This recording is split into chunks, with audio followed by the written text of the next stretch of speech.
ನಮಸ್ತೆ. ವಾಸವಿ ಸಾಹಿತ್ಯ ಕಲಾವೇದಿಕೆ ಅರ್ಪಿಸುವ ಕಥಾವಾಚನದಲ್ಲಿ ನಾನು ಓದ್ತಾ ಇರುವ ಪುಸ್ತಕ ಎಸ್.ಎಲ್. ಭೈರಪ್ಪ ಅವರ ಧರ್ಮಶ್ರೀ. ಕಾದಂಬರಿಯ ಮೊದಲನೆಯಲ್ಲಿ ಭೈರಪ್ಪರ ಕೆಲವು ಮಾತುಗಳಿವೆ. ಅದನ್ನ ಓದಿ ಮುಂದೆ ಕಾದಂಬರಿಯ ವಾಚನಕ್ಕೆ ಮಾಡ್ತೇನೆ. ಮೊದಲನೆಯ ಮುದ್ರಣದ ಮೊದಲ ಮಾತು. ಆಗ ಇನ್ನು ನಾನು ಇಂಟರ್ಮೀಡಿಯೇಟ್ ಕಾಲೇಜಿನಲ್ಲಿ ಓದುತ್ತಿದ್ದೆ. ಇತರ ಬಹುಭಾಗ ಇಂಗ್ಲಿಷ್ ಕಲಿಯುವ ವಿದ್ಯಾರ್ಥಿಗಳಂತೆ ನಾನು ಪಾಶ್ಚಿಮಾತ್ಯ ನಾಗರಿಕತೆ, ಅವರ ಜೀವನದ ದೃಷ್ಟಿ ಮೊದಲಾದವುಗಳಿಗೆ ಮಾರು ಹೋಗಿದ್ದೆ. ವಿಲೋಮವಾಗಿ ಭಾರತೀಯವಾದ ಎಲ್ಲದರ ಬಗೆಗೂ ಒಂದು ಬಗೆಯ ಸುಪ್ತ ತಿರಸ್ಕಾರವು ನನ್ನಲ್ಲಿ ಬೆಳೆದಿತ್ತು. ಸಂಪ್ರದಾಯ ಶರಣತೆ, ಮೌಢ್ಯ ಮೊದಲಾದವುಗಳ ಸಂರಕ್ಷಣಾ ಮಾರ್ಗವೇ ಭಾರತೀಯ ಪರಂಪರೆ ಎಂಬುದು ನನ್ನಲ್ಲಿ ಆಳವಾಗಿ ಬೇರು ಬಿಟ್ಟ ಅಭಿಪ್ರಾಯವಾಗಿತ್ತು.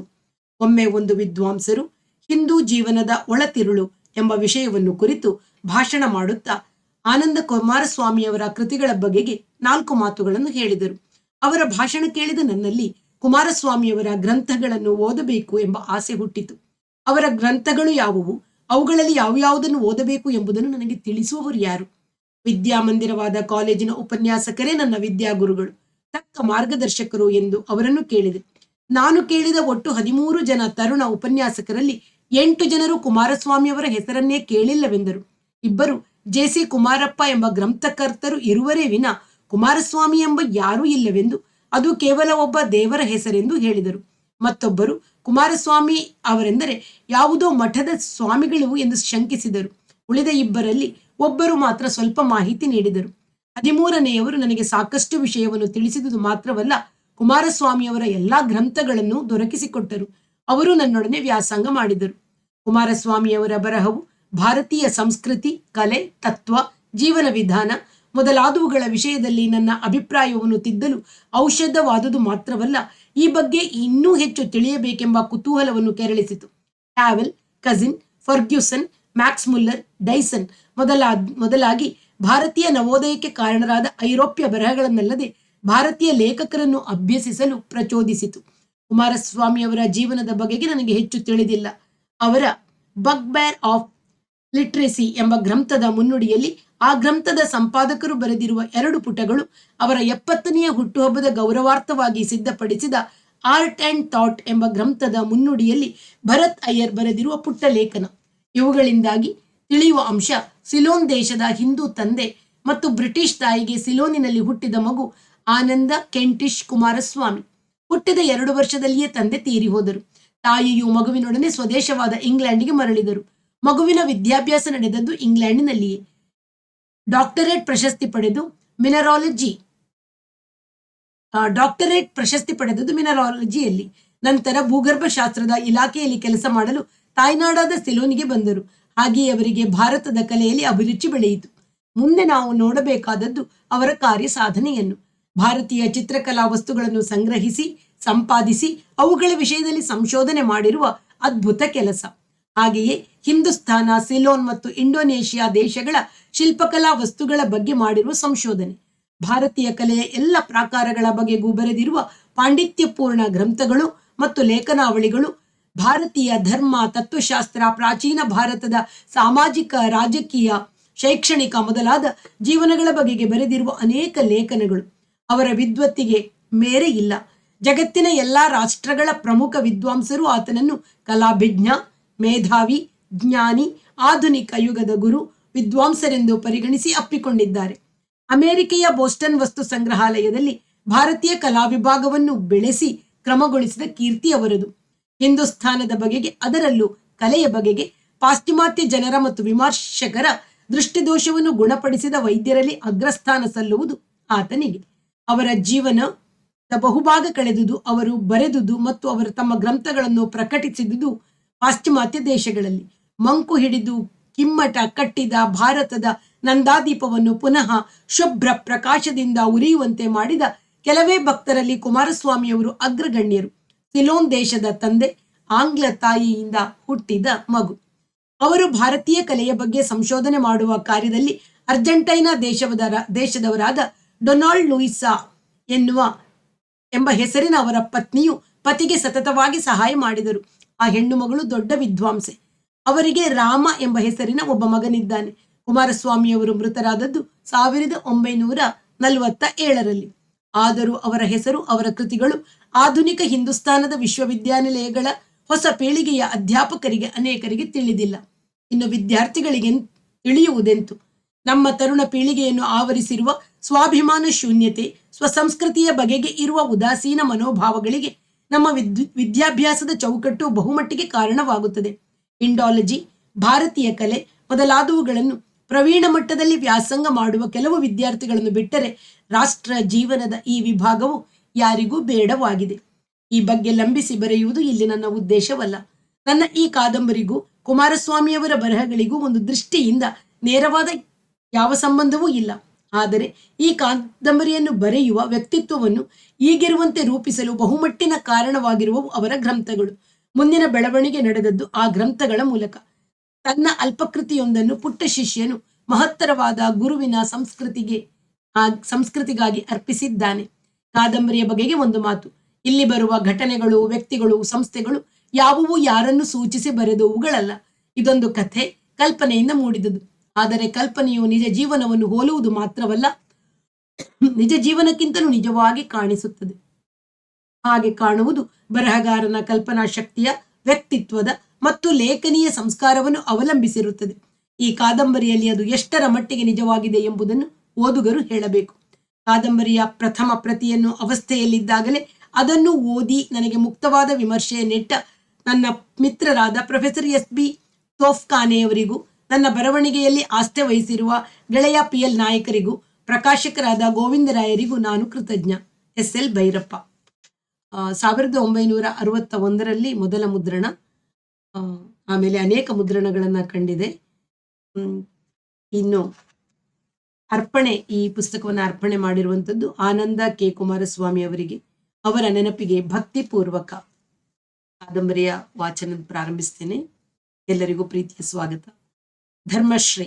ಪ್ರಿಯ ಮಿತ್ರ ಕಾದಂಬರಿಕಾರರೇ, ನನ್ನ ಜೀವಿತದಲ್ಲಿ ನಡೆದ ಕೊನೆಯೇ ಇಲ್ಲವೆನಿಸುತ್ತಿದ್ದ ತಳಮಳ ವೇದನೆಗಳ ಕಥೆಯನ್ನು ನೀವು ತಿಳಿದಿದ್ದೀರಿ.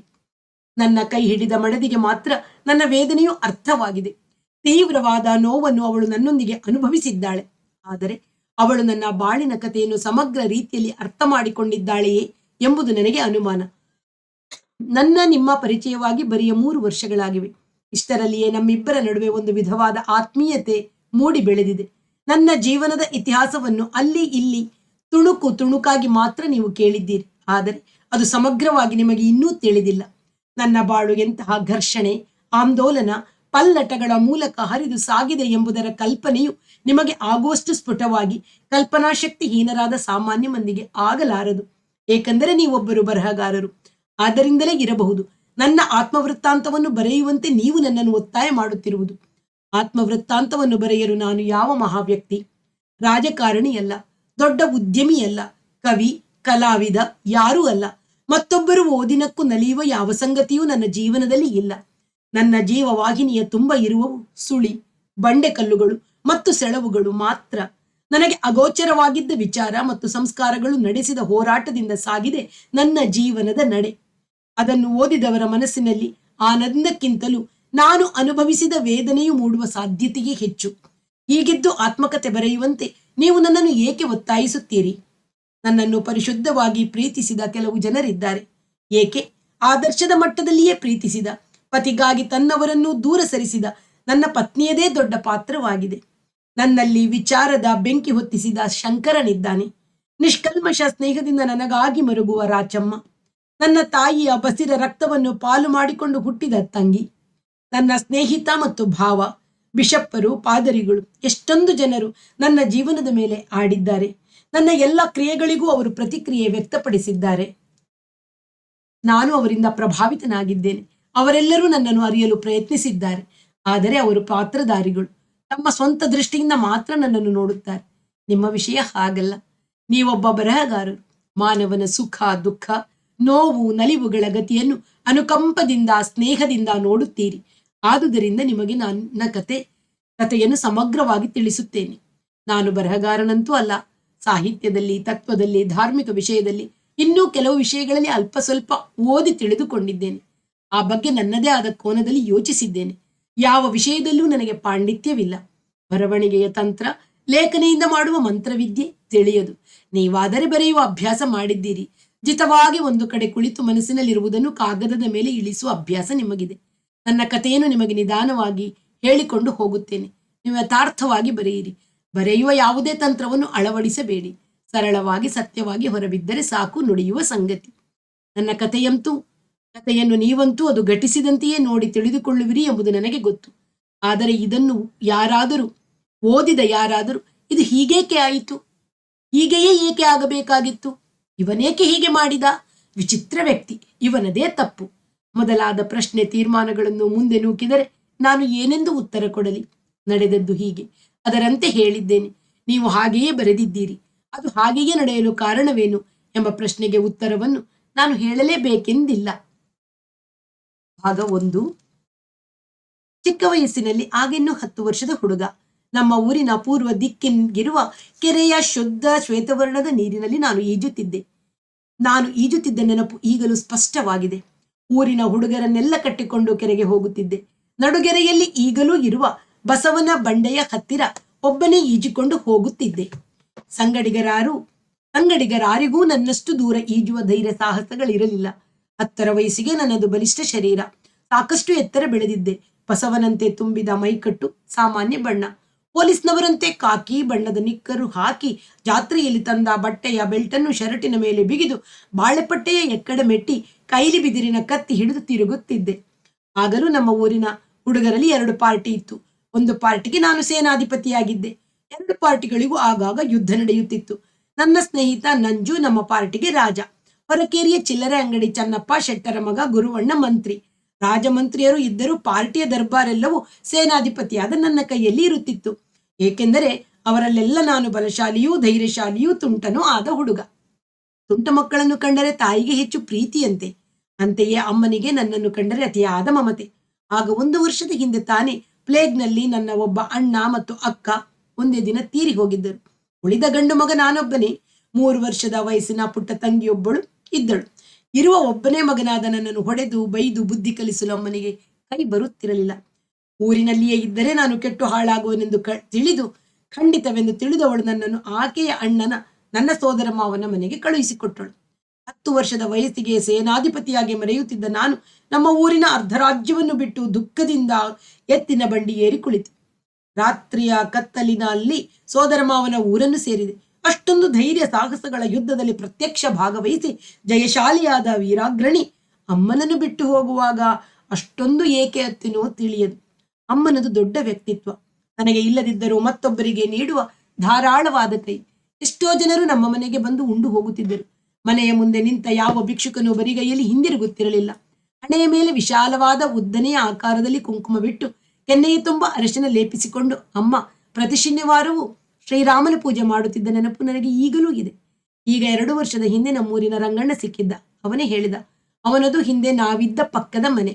ಅವನು ನನಗಿಂತ 6 ತಿಂಗಳಿಗೆ ಚಿಕ್ಕವನು. ಅವನು ಹುಟ್ಟಿದಾಗ ಅವನ ತಾಯಿಗೆ ಅದೊಂಥರ ಕಾಯಿಲೆ, ದೆವ್ವವೆನ್ನುತ್ತಾರೆ, ಬಂದಿತ್ತು. ಆ ಬಾಣಂತಿಯು ತನ್ನ ಮಗುವನ್ನೇ ಹತ್ತಿರ ಸೇರಿಸುತ್ತಿರಲಿಲ್ಲವಂತೆ. ಯಾರಾದರೂ ಮಗುವನ್ನು ಹತ್ತಿರ ತಂದರೆ ಅದನ್ನು ಹಿಸುಕಿ ಸಾಯಿಸಿ ಬಿಡುವುದಾಗಿ ಹಲ್ಲು ಕಚ್ಚುತ್ತಿದ್ದರಂತೆ. ದೆವ್ವ ಹಿಡಿದ ತಾಯಿ. ಮಗು ಹಾಲಿಲ್ಲದೆ ಸತ್ತು ಹೋಗುವ ಸ್ಥಿತಿಗೆ ಬಂದಿತ್ತಂತೆ. ಆಗ 6 ತಿಂಗಳ ಮಗುವಾದ ನನಗೆ ತನ್ನ ಎದೆ ಹಾಲನ್ನು ತಪ್ಪಿಸಿ ಅಮ್ಮ ಆ ಮಗುವಿಗೆ ಹಾಲುಡಿಸುತ್ತಿದ್ದಳಂತೆ. ಆದ್ದರಿಂದಲೇ ರಂಗಣ್ಣ ಬದುಕಿದನಂತೆ. ಹಾಗೆಂದು ಹೇಳಿ ರಂಗಣ್ಣನೇ ಕಣ್ಣಲ್ಲಿ ನೀರು ಹಾಕಿಕೊಂಡ. ಆದರೆ ತಂದೆಯದು ಒಂದು ವಿಧವಾದ ಸ್ವಭಾವ. ಅವರ ವ್ಯಕ್ತಿತ್ವವೇನೆಂದು ನನಗೆ ಎಂದೂ ಅರ್ಥವಾಗಿಲ್ಲ.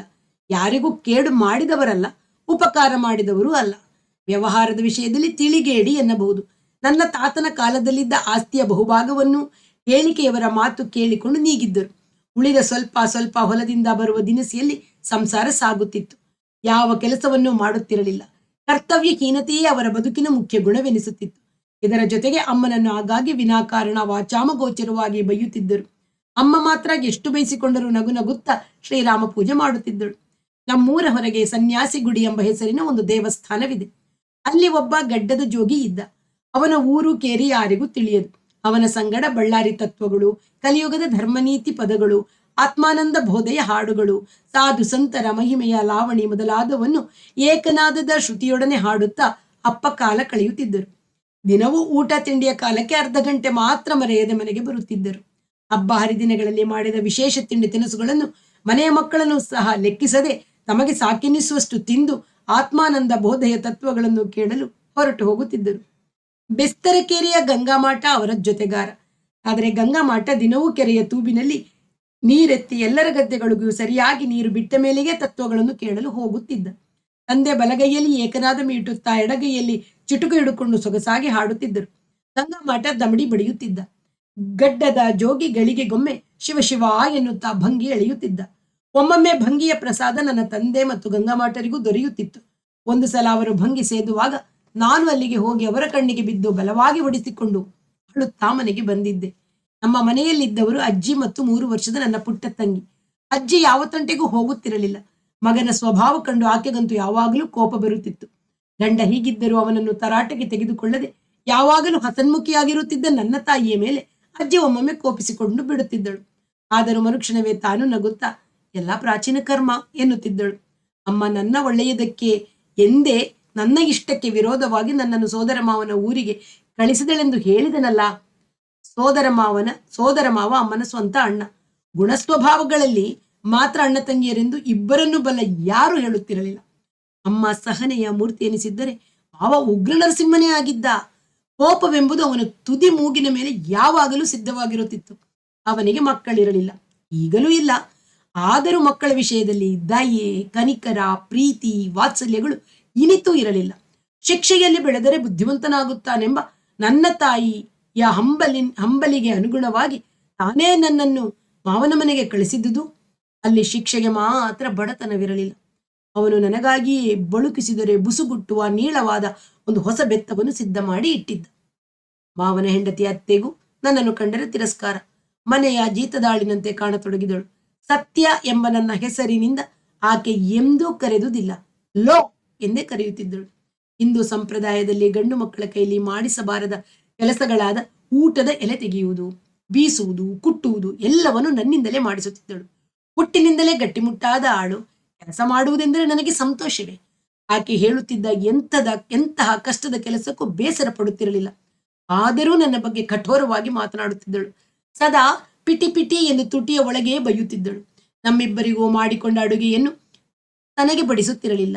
ಜೀತದ ಆಳಿಗೆ ಮಾಡಿ ಹಾಕುವ ದನಗಳು ತಿನ್ನಲು ಮಾತ್ರ ಯೋಗ್ಯವಾದುದನ್ನೇ ನನಗೋಸ್ಕರ ಮಾಡಿ ಹಾಕುತ್ತಿದ್ದಳು. ನಾನು ನಿಗರ್ವದಿಂದ ಅದನ್ನೇ ತಿನ್ನುತ್ತಿದ್ದೆ. ಅವಳದು ವಿಪರೀತ ಮಡಿ. ಯಾವಾಗಲೂ ಹಿತ್ತಿಲ ಅಂಗಳದಲ್ಲಿಯೇ ಕೂರಿಸಿ ನನಗೆ ಊಟಕ್ಕೆ ಹಾಕುತ್ತಿದ್ದಳು. ಇಷ್ಟಾದರೂ ಮಾತು ಮಾತಿಗೆ ವಿನಾಕಾರಣ ಬೈಯುತ್ತಿದ್ದಳು. ನಾನು ಮೂಕ ಪಶುವಿನಂತೆ ಸುಮ್ಮನಿರುತ್ತಿದ್ದೆ. ಮಾವ ದಿನಕ್ಕೆ ಕನಿಷ್ಠ ಪಕ್ಷ 12ಕ್ಕೆ ಕಡಿಮೆ ಇಲ್ಲದಂತೆ ನನಗೆ ಬೆತ್ತದಿಂದ ಬಾರಿಸುತ್ತಿದ್ದ.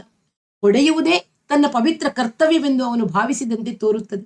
ನನ್ನನ್ನು ಹೊಡೆಯಲು ಅವನಿಗೆ ಕಾರಣವೇ ಬೇಕಾಗಿರಲಿಲ್ಲ. ಸ್ಕೂಲಿನಿಂದ ಬರುವುದು 1 ನಿಮಿಷ ತಡವಾದರೆ 2 ಏಟು, ಹತ್ತರೆ ಮತ್ತೆ 2, ಯಾವುದಾದ್ರೂ ಕೆಲಸ ಮಾಡುವಾಗ ಕೊಂಚ ತಪ್ಪಾದರೆ 4. ಹೀಗೆ ದಿನವೂ ಮೈ ಮೇಲೆ ಬಾಸುಂಡೆ ಬಂದು ನನ್ನ ಚರ್ಮ ಜಡ್ಡು ಕಟ್ಟಿ ಹೋಗಿತ್ತು. ನಾನು ದಿನವೂ ಮನೆಯ ಹಿಂದಿನ ಹುಲ್ಲು ಮೆದೆಯ ಮರೆಗೆ ಹೋಗಿ ಸ್ವಲ್ಪ ಹೊತ್ತು ಅತ್ತು ಬರುತ್ತಿದ್ದೆ. ನನ್ನ ಅಣ್ಣನ ಮನೆಯಲ್ಲಾದರೆ ಹುಡುಗ ಯೋಗ್ಯ ರೀತಿಯಿಂದ ಬೆಳೆದು ಬುದ್ಧಿವಂತನಾಗುತ್ತಾನೆ ಎಂಬುದು ನನ್ನ ತಾಯಿಯ ಬಲವಾದ ಭರವಸೆಯಾಗಿತ್ತು, ಭಾವನೆಯಾಗಿತ್ತು.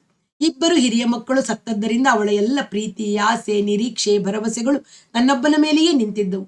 ಆದರೆ ಮಾವನ ಮನೆಯಲ್ಲಿದ್ದ ವಾತಾವರಣವೇ ಬೇರೆ. ದನ ಕಾಯಲು ನಾನೊಬ್ಬನೇ ಹೊರಗೆ ಹೋದಾಗ ಊರಿನ ಇತರ ದೊಡ್ಡ ಹುಡುಗರು ಮಾವನ ವಿಷಯವಾಗಿ ಏನೇನೋ ಮಾತನಾಡಿಕೊಳ್ಳುತ್ತಿದ್ದರು. ಅವನು ಕಳ್ಳನಂತೆ, ಸುಳ್ಳನಂತೆ, ಮೋಸಗಾರನಂತೆ, ಕೆಟ್ಟ ನಡತೆಯವನಂತೆ. ನನ್ನನ್ನು ತನ್ನ ದಾರಿಯಲ್ಲಿ ತಯಾರಿಸಿ ನಾನು ಸತ್ತ ಮೇಲೆ ನನ್ನಂತಹ ಒಬ್ಬ ದುರ್ಮಾರ್ಗದವನನ್ನು ಬಿಟ್ಟು ಹೋಗುವುದಕ್ಕಾಗಿಯೇ ಅವನು ನನ್ನನ್ನು ಕರೆತಂದು ಮನೆಯಲ್ಲಿ ಇಟ್ಟುಕೊಂಡಿದ್ದಾನಂತೆ. ಇತರ ಯಾವ ಹುಡುಗರು ನನ್ನ ಸಂಗಡ ಮಾತನಾಡುತ್ತಿರಲಿಲ್ಲ. ಅವರ ಮನೆಯವನು ಕಣೋ ಈ ಹುಡುಗ ಎಂದು ನನ್ನ ಕಡೆ ಬೆರಳು ಮಾಡಿ ತೋರಿಸುತ್ತಿದ್ದರು. ನನಗೆ ಇಷ್ಟು ಮಾತ್ರ ಗೊತ್ತು, ಮಾವನಿಗೆ ತೋಟವಿರಲಿಲ್ಲ. ಆದರೂ ಅವನ ಮನೆಯ ಅಟ್ಟದ ಮೇಲೆ ತೆಂಗಿನಕಾಯಿ ಇರುತ್ತಿತ್ತು. ಅವನೊಬ್ಬನೇ ನಡುರಾತ್ರಿಯಲ್ಲಿ ಮನೆ ಬಿಟ್ಟು ಹೋಗುತ್ತಿದ್ದ. ತೆಂಗಿನಕಾಯಿ ದಿಡ್ಡಿಗಳನ್ನು ಹೊತ್ತುಕೊಂಡು ತರುತ್ತಿದ್ದ.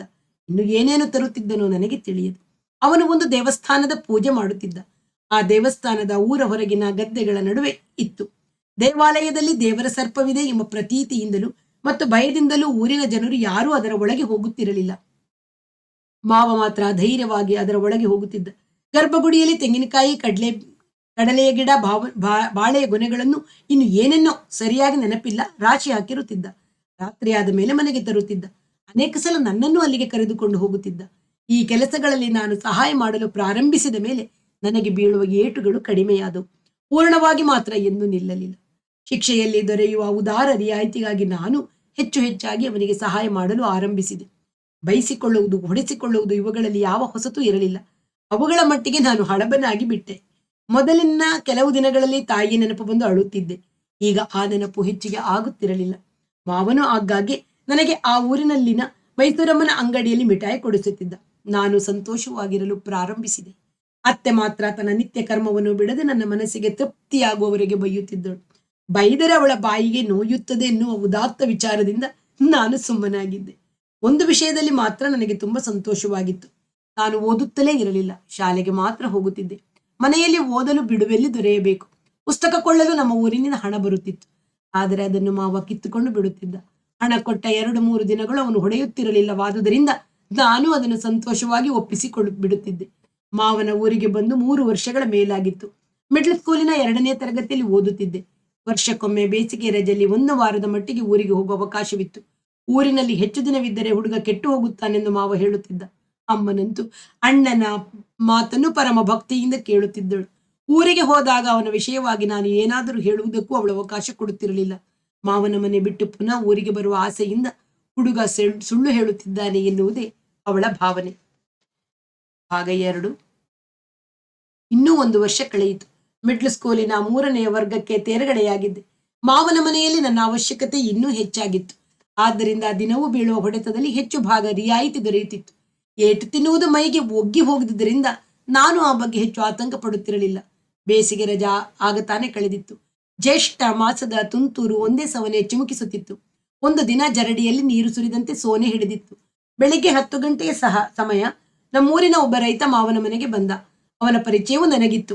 ನಾನು ಹಿತ್ತಲಿನಲ್ಲಿ ಕೆಲಸ ಮಾಡುತ್ತಿದ್ದೆ. ಕೆಲಸವನ್ನು ಮಧ್ಯದಲ್ಲಿ ಬಿಟ್ಟು ಬಂದು ಅವನನ್ನು ಮಾತನಾಡಿಸುವ ಸ್ವಾತಂತ್ರ್ಯ ಇಲ್ಲದುದರಿಂದ ನಾನು ಸುಮ್ಮನೆ ಇದ್ದೆ. ಮಾವ ಮತ್ತು ಆತ ಏನೇನೋ ಮಾತಾಡಿಕೊಂಡರು. ಮಾವ ನನ್ನನ್ನು ಕೂಗಿದ. ಗೊತ್ತಾಗುತ್ತೆ, ಈಗಲೇ ಸ್ಕೂಲಿಗೆ ಹೋಗು ಎಂದು. ಇಲ್ಲದವನು ಈ ದಿನ ಸ್ಕೂಲಿಗೆ ಹೋಗುವ ನೆನಪು ಮಾಡುತ್ತಿರುವುದನ್ನು ಕಂಡು ನನಗೆ ಪರಮಾಶ್ಚರ್ಯವಾಯಿತು. ಇನ್ನೂ ತಿಂಡಿ ಆಗಿಲ್ಲವಾದರೂ ಸ್ಲೇಟ್, ಎಕ್ಸಸೈಸ್ ಪುಸ್ತಕಗಳನ್ನು ಕಂಕುಳಲ್ಲಿ ಇರುಕಿಕೊಂಡು ಹೋದೆ. ಮಧ್ಯಾಹ್ನ ಊಟಕ್ಕೆ ಸ್ಕೂಲ್ ಬಿಡುವ ವೇಳೆಗೆ 1:30 ಗಂಟೆಯಾಗಿತ್ತು. ಮನೆಯಲ್ಲಿ ಬರುವ ದಾರಿಯಲ್ಲಿ ಮಿಠಾಯಿ ಅಂಗಡಿಯ ಮೈಸೂರಮ್ಮ ಅವಳದೇ ಆದ ರಾಗದಲ್ಲಿ ನನ್ನನ್ನು ಕೂಗಿ ಕೇಳಿದಳು. ನಿಮ್ ಮಾವ ಎಲ್ಲಿಗೋದ್ರು ಮಗ? ಸೈಕಲ್ ಮ್ಯಾಲೆ ಹೋದ್ರಲ್ಲ? ನಂಗೇನು ಗೊತ್ತಿಲ್ಲ ಎಂದು ಹೇಳಿ ನಾನು ಮನೆಗೆ ಬರುತ್ತಿದ್ದೆ. ಮಾವನ ಪಕ್ಕದ ಮನೆಯಲ್ಲಿ ಒಂದು ಅಜ್ಜಿ ಇತ್ತು. ಆ ಮುದುಕಿಗೆ ನನ್ನನ್ನು ಕಂಡರೆ ತುಂಬಾ ಅಕ್ಕರೆ. ನನ್ನ ತಾಯಿಯನ್ನು ಚಿಕ್ಕ ವಯಸ್ಸಿನಲ್ಲಿ ಆ ಮುದುಕಿ ಸಾಕಿ ಸಲಹಿತ್ತಂತೆ. ನನ್ನ ತಾಯಿ ಚಿಕ್ಕ ಹುಡುಗಿಯಾಗಿದ್ದಾಗಲೇ ಆಕೆಯ ತಾಯಿ ತೀರಿ ಹೋಗಿದ್ದರಂತೆ. ಆ ಅಜ್ಜಿ ನನ್ನನ್ನು ಕೂಗಿ ಕರೆಯಿತು. ಅವರ ಮನೆಗೆ ಹೋದರೆ ಅತ್ತೆ ಬೈದಾಳೆಂಬ ಭಯದಿಂದ ನಾನು ಬೀದಿಯಲ್ಲೇ ನಿಂತೆ. ಅಜ್ಜಿ, ನಿಮ್ಮ ಅತ್ತೆಗೇನು ಹೆದರ್ಕ ಬೇಡ, ಬಾರೋ ಮಗ ಒಳಗೆ ಎಂದು ಹೇಳಿದ ಮೇಲೆ ನಾನು ಒಳಗೆ ಹೋದೆ. ಹತ್ತಿರ ಕುಳಿತು ನನ್ನ ತಲೆಯನ್ನು ನೇವರಿಸುತ್ತಾ ಅಜ್ಜಿ ಕೇಳಿತು. ನಿಮ್ಮೂರು ಇಲ್ಲಿಗೆ ಎಷ್ಟು ಮೈಲಿ? 8 ಮೈಲಿ. ನಾನೊಂದು ಒಗಟು ಕೇಳ್ತೀನಿ, ಉತ್ತರ ಹೇಳ್ತೀಯಾ? ಅದೇನು ಹೇಳಜ್ಜಿ? ಒಂದು ಕೆರೆ, ಅದರ ಮಧ್ಯೆ ಒಂದು ಏರಿ. ಏರಿ ತೀರಾ ಸಣ್ಣದು. ಅದರ ಮೇಲೆ ಎದುರು ಬದರಾಗಿ ಒಂದು ಆಡು ಹುಲಿ ಬರುತ್ತೆ. ಆಡು ನೀರಿಗೆ ಧುಮುಕಿ ಈಜ್ಕೊಂಡು ದಡ ಸೇರಿ ಬದುಕುತ್ತೋ ಅಥವಾ ಹುಲಿಗೆ ಸಿಕ್ಕಿ ಸತ್ತು ಹೋಗುತ್ತೋ? ಯಾಕಜ್ಜಿ ಹೀಗೆ ಕೇಳ್ತೀರಿ? ನನ್ಗೇನು ಅರ್ಥವೇ ಆಗುಲ್ಲ. ಅದು ಯಾಕಾದ್ರೂ ಇರ್ಲಿ, ಆಡಿಗೆ ಏನಾಗುತ್ತೆ ಹೇಳು? ಹುಲಿಯ ಕೈಗೆ ಸಿಕ್ಕಿ ಸಾಯುತ್ತೆ. ಹುಲಿ ಆಡಿಗಿಂತ ದೊಡ್ಡದಲ್ವೇ? ಥೂ ಮುಂಡೆದೆ, ಬಿಡ್ತು ಅನ್ನು. ಈ ಮಾತು ನನಗೆ ಸ್ವಲ್ಪವೂ ತಿಳಿಯಲಿಲ್ಲ. ಅಲ್ಲಿಯೇ ಊಟ ಮಾಡುವಂತೆ ಅಜ್ಜಿ ಒತ್ತಾಯ ಮಾಡಿತು. ನಾನು ಒಪ್ಪಲಿಲ್ಲ. ನಿಮ್ಮತ್ತೆ ಏನು ಬೈಯೋಲ್ಲ, ನಾನು ಅವಳಿಗೆ ಹೇಳಿದ್ದೀನಿ, ಏಳು ಊಟ ಮಾಡು. ನನಗೆ ಧೈರ್ಯ ಹೇಳಿದ ನಂತರ ನಾನು ಎದ್ದೆ. ಅಜ್ಜಿಯ ಸೊಸೆ ಬಲು ಒಳ್ಳೆಯ ಹೆಂಗಸು. ನನಗೆ ಬಡಿಸಲು ಬಂದಳು. ಅಜ್ಜಿ ನನ್ನ ಪಕ್ಕದಲ್ಲಿಯೇ ಕುಳಿತುಕೊಂಡಿತು. ಬೆಳಗಿನಿಂದ ನಾನು ಏನು ತಿಂದಿಲ್ಲದಕ್ಕೋ ಮತ್ತೆ ಯಾವ ಕಾರಣಕ್ಕೋ ನನಗೆ 2 ತುತ್ತು ಸಹ ಸೇರಲಿಲ್ಲ. ಹೊಟ್ಟೆಯಲ್ಲಿ ಸಂಕಟವಾಗುತ್ತಿತ್ತು. ಅಜ್ಜಿಯ ಬಲವಂತಕ್ಕೆ 2 ತುತ್ತು ತಿನ್ನಲು ಯತ್ನಿಸಿದೆ. ಬಾಯಿಗೆ ಇಟ್ಟುಕೊಂಡ ಅನ್ನ ವಾಂತಿ ಆಗುವಂತಾಯಿತು. ನನಗೆ ತಿಳಿಯದಂತೆ ಅಳು ಬಂತು. ಬಿಕ್ಕಳಿಸಿ ಹತ್ತು ಬಿಟ್ಟೆ. ಆ ಹುಡುಗ ಊಟ ಸಹ ಮಾಡಲಿಲ್ಲ. ದೇವರು ಕಾಪಾಡಬೇಕು. ದೇವರ ಗುಡಿಗೆ ದೀಪನಾದ್ರೂ ಹಚ್ಚಿಡೇ ನರ್ಸು. ಅಜ್ಜಿ ತನ್ನ ಸೊಸೆಗೆ ಹೇಳಿತು. ನೀವು ಸುಮ್ಮನಾದ್ರೂ ಇರಬಾರ್ದೆ? ಸೊಸೆ ಹೇಳಿದ ಮೇಲೆ ಅಜ್ಜಿಯು ಬಿಕ್ಕಿ ಬಿಕ್ಕಿ ಅಳಲ ಪ್ರಾರಂಭಿಸಿತು. ನನಗೆ ಏನೊಂದು ಅರ್ಥವಾಗಲಿಲ್ಲ. ನನ್ನ ಹೊಟ್ಟೆಯಲ್ಲಿ ತಳಮಳ, ಕಾರಣವೇ ತಿಳಿಯದ ಮೂಕವೇದನೆ ಮನಸ್ಸನ್ನೆಲ್ಲ ತುಂಬಿತ್ತು. ಯಾಕೆ ಹೀಗಾಗುತ್ತಿದೆ ಎಂದು ಯೋಚಿಸಿದೆ. ಏನೂ ತಿಳಿಯಲಿಲ್ಲ. ಅಜ್ಜಿ ಬೇಡವೆಂದರೂ ಸ್ಕೂಲಿಗೆ ಹೊತ್ತಾಗುತ್ತದೆಂದು ಹೇಳಿ ಹೊರಟು ಬಿಟ್ಟೆ. ತರಗತಿಯಲ್ಲಿಯೂ ನನಗೆ ಮಂಕು ಕವಿದಿತ್ತು. ಮೈಯಲ್ಲಿ ಜ್ವರ ಬಂದಂತೆ ಆಗಿತ್ತು. ಉಪಾಧ್ಯಾಯರು ಕೇಳಿದ ಯಾವ ಪ್ರಶ್ನೆಗೂ ಉತ್ತರ ಹೇಳಲು ತೋಚಲಿಲ್ಲ. ಸಂಜೆ 5ಕ್ಕೆ ಶಾಲೆ ಬಿಡುವ ಗಂಟೆ ಬಾರಿಸಿತು. ಮಂಕು ಕವಿದ ಮನಸ್ಸಿನಿಂದ ಆಂತರ್ಯದಲ್ಲಿ ಆಗುತ್ತಿದ್ದ ಅವ್ಯಕ್ತ ಯಾತನೆಯನ್ನು ಹೊತ್ತುಕೊಂಡು ಸಂಜೆಯ ಕೆಲಸಕ್ಕೆ ಹೊತ್ತಾಗುವುದೆಂಬ ಭಯದಿಂದ ಮನೆಗೆ ಬಂದೆ. ಮನೆಯಲ್ಲಿ ಮಾವ ಕುಳಿತಿದ್ದ. ಪಕ್ಕದ ಮನೆಯ ಅಜ್ಜಿಯು ಅಲ್ಲಿಯೇ ಗೋಡೆಗೆ ಹೊರಗೆ ಕುಳಿತಿತ್ತು. ಸ್ಮಶಾನ ಮೌನ ಮನೆಯನ್ನೆಲ್ಲ ತುಂಬಿತ್ತು. ಅಜ್ಜಿ ನನ್ನನ್ನು ಹತ್ತಿರ ಕರೆದು ತನ್ನ ಪಕ್ಕದಲ್ಲಿ ಕೂರಿಸಿಕೊಂಡು ತಬ್ಬಿಕೊಂಡು, ಈ ಚಿಕ್ಕ ವಯಸ್ಸಿಗೆ ತಬ್ಬಲಿಯಾಗಬೇಕು ಅಂತ ನಿನ್ನ ಹಣೆಯಲ್ಲಿ ಬರೆದಿತ್ತೇನೋ ಮಗ ಎಂದು ಬಿಕ್ಕಿ ಬಿಕ್ಕಿ ಅಳಲು ಮೊದಲು ಮಾಡಿತು. ಅಜ್ಜಿಯ ಮಾತು ನನಗೆ ಸ್ವಲ್ಪವೂ ಅರ್ಥವಾಗಲಿಲ್ಲ, ಆದರೆ ಅಳು ಬಂತು. ಅಜ್ಜಿಯ ಕೆಂಪು ಸೀರೆಯ ಸೆರಗಿನಲ್ಲಿ ಮುಖವಿಟ್ಟು ಹತ್ತು ಬಿಟ್ಟೆ. ಕೊಂಚ ವೇಳೆ ಕಳೆದ ನಂತರ ತಲೆ ಎತ್ತಿ ನೋಡಿದೆ. ನಮ್ಮ ಮಾವನ ಕಣ್ಣಿನಲ್ಲೂ ನೀರು. ಮಾವ ಕಠಿಣ ಮನುಷ್ಯ, ನಿರ್ದಯಿ, ಕ್ರೂರಿ.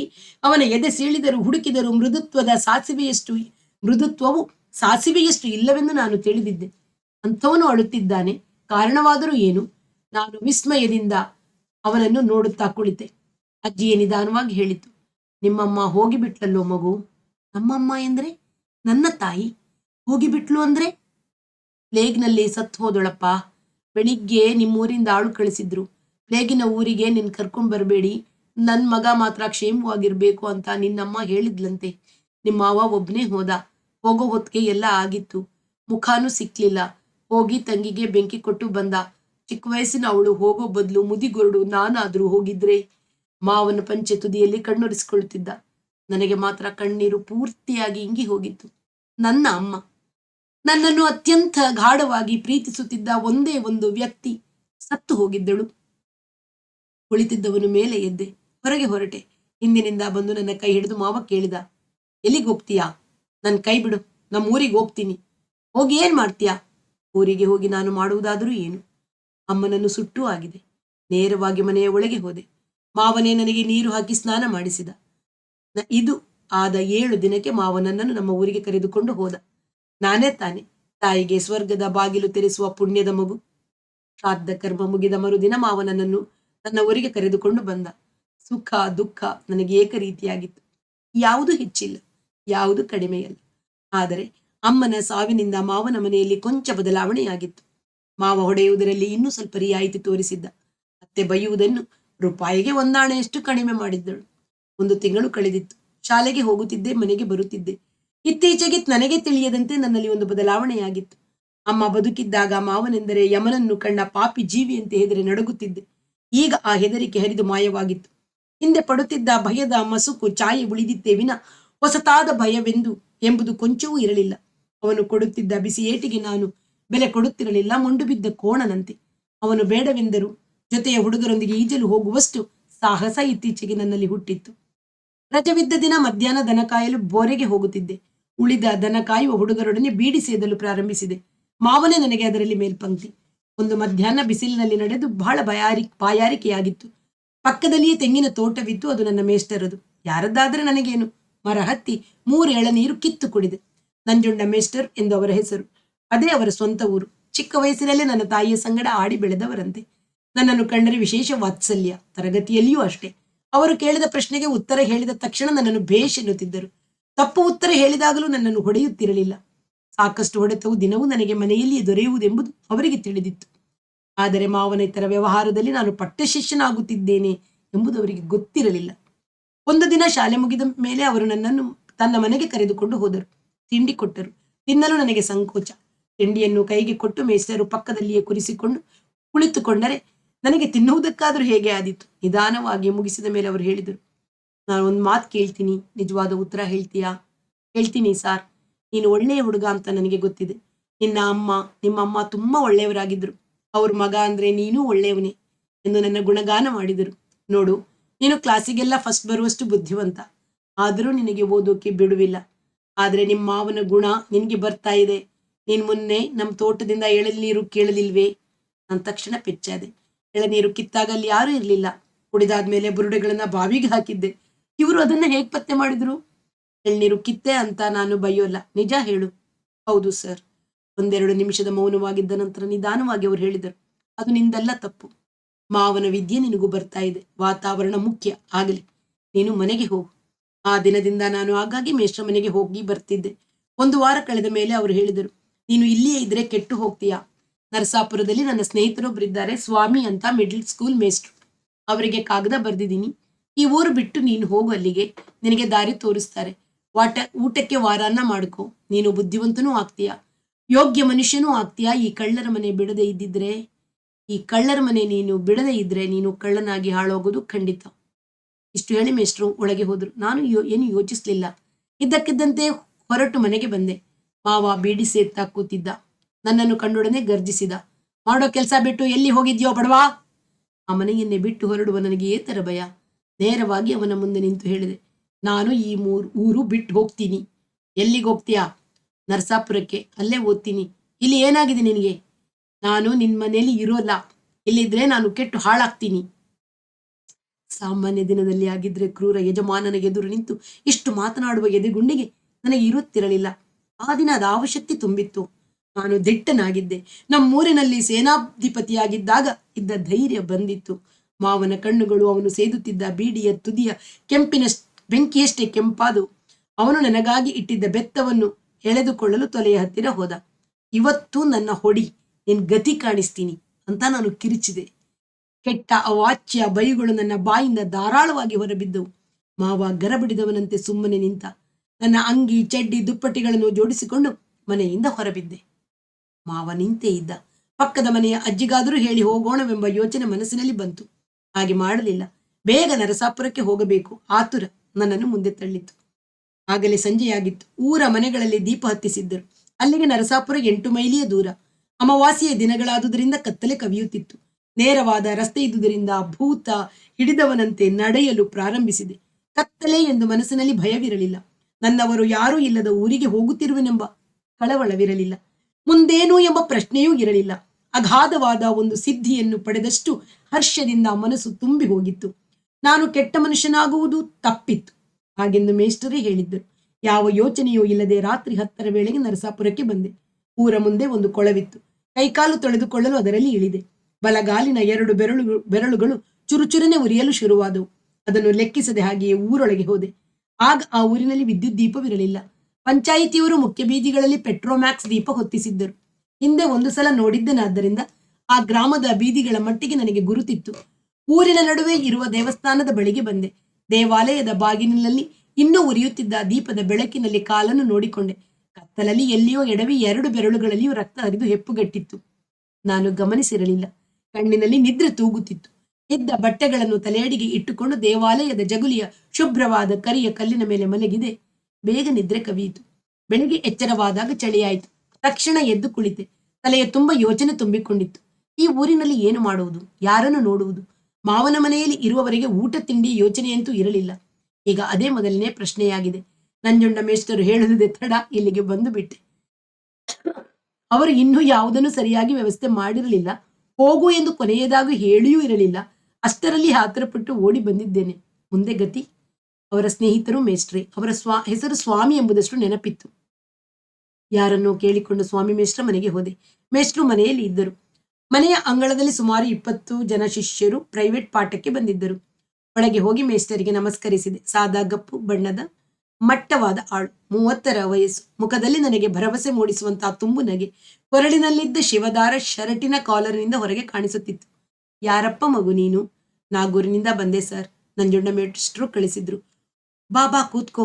ನಂಗೆ ಹಾಗಂತ ಕಾಗದ ಬರೆದಿದ್ರು. ನಿನ್ನೆ ತಾನೇ ಕಾಗದ ಬಂತು. ನೀನ್ ಇಷ್ಟು ಬೇಗ ಬಂದೆ, ಪರವಾಗಿಲ್ಲ. ನಿನ್ನ ಹೆಸರೇನೋ ಎದ್ದೇನೋ ಬರ್ದಿದ್ರು. ಸತ್ಯನಾರಾಯಣ ಅಂತ ಸರ್. ಸರಿ ಕೂತ್ಕೋ. ನಿನ್ನ ಸ್ಕೂಲಿನಿಂದ ಸರ್ಟಿಫಿಕೇಟ್ ತಂದಿದ್ಯಾ? ನಂಗೆ ಗೊತ್ತಿಲ್ಲ ಸರ್. ನಂಜುಂಡ ಮೇಷ್ಟ್ರಿಗೆ ಬರೆದು ನಾನೇ ತರ್ಸ್ಕೋತೀನಿ ಬಿಡು. ಪಾಠದ ಹುಡುಗರೆಲ್ಲ ಹೋದ್ಮೇಲೆ ನೀನು ಬ್ರಾಹ್ಮಣರ ಹುಡುಗ ಅಂತ ಬರ್ದಿದ್ದಾರೆ. ನಿನಗೆ ವಾರಗಿರ ಸಿಕ್ಕೋ ತನಕ ನಮ್ಮನೇಲೆ ಊಟ ಮಾಡ್ತೀಯನಪ್ಪ.